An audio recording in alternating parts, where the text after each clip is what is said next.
Ladies and gentlemen, welcome to the podcasts.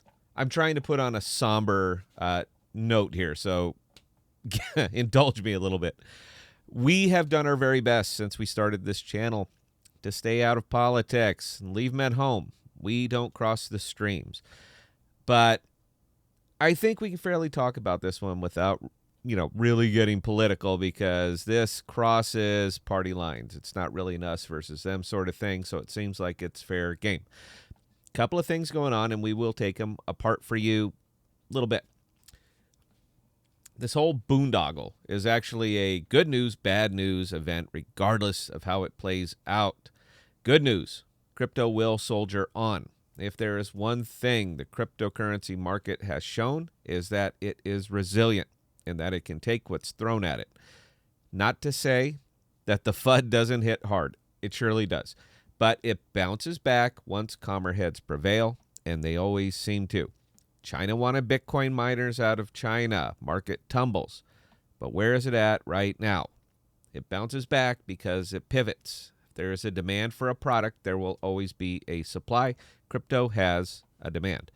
Now, the U.S. wants to tax the hell out of it, but they don't have enough of an understanding of it to even define what they want to tax. They can't separate the definition of a broker or a node or a miner. So what will happen if they ram it through with these broad definitions? Getting into that today for a short one. Be right back.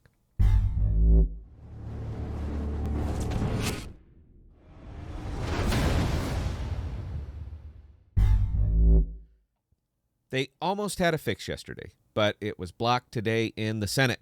The fix was actually defining the language. What is a broker? What is a node? What is a miner?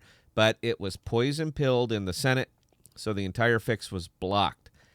That's not to say it will just sail through now with broad language and no real idea on how to implement, aside from smacking the entire market in the head. It still has to go to the House, where they will take it up, and it could still potentially be properly defined, only that it has not been done in the Senate. Now is the time that everyone rises up. Call your congressman, yada, yada. Personally, I think it will sail through the House with the language very broad, giving oversight to a group of folks who have no idea what they are even looking at. It's stupidly simple to see that this cannot be implemented as written. How would a miner report tax data to the IRS for an anonymous transaction occurring? They don't really care about the specifics, though. The burden will always be on the taxpayer. And if money is owed and you can't determine precisely who owes it, that means you owe it. Folks who do not understand cryptocurrency at all are in an orgasmic rush right now. They just want crypto to stop, and anything that will gum it up, they are in favor of. I spent some time reading their comments, man, and it is astounding. If they don't understand how it works, nobody can understand how it works, because they are the smartest person in the room. They are in favor, complete and total favor, of government getting involved and really putting the screws to the market. But what they don't understand, and will never understand, is that crypto market, it's global, it's borderless, it can exist anywhere.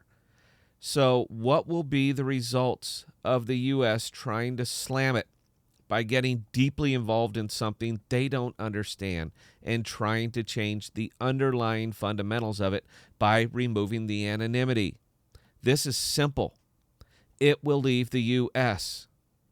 The infrastructure portion, which is what you are going after with this broad definition, it will leave the U.S. Nodes can be stood up anywhere. Miners can mine anywhere.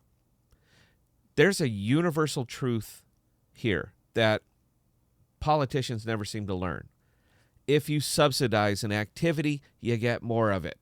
When you regulate an activity, you get less of it.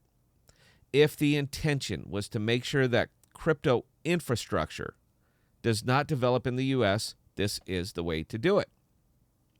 But that will not make it cease to exist. It will just make it exist elsewhere. This is the big part of crypto that the non-crypto people don't understand. This is not going away. And you can pass whatever laws you wish and ham-fist the implementation of those laws. It will just pack up and move to where it's wanted. Now, none of this is happening right now. And the implementation of whatever law will not go into full effect for months, if not years. But it will be enough time to get the hardware moved to where it's wanted. And I'm looking at you, South and Central America. If the U.S. wants to keep crypto infrastructure in the U.S., they need to define it. If they do not, if they don't want it here, just do exactly what you're doing. But keep in mind that the world is a big place. Crypto is borderless, anonymous, and the genie is out of the bottle now. There is no putting it back in.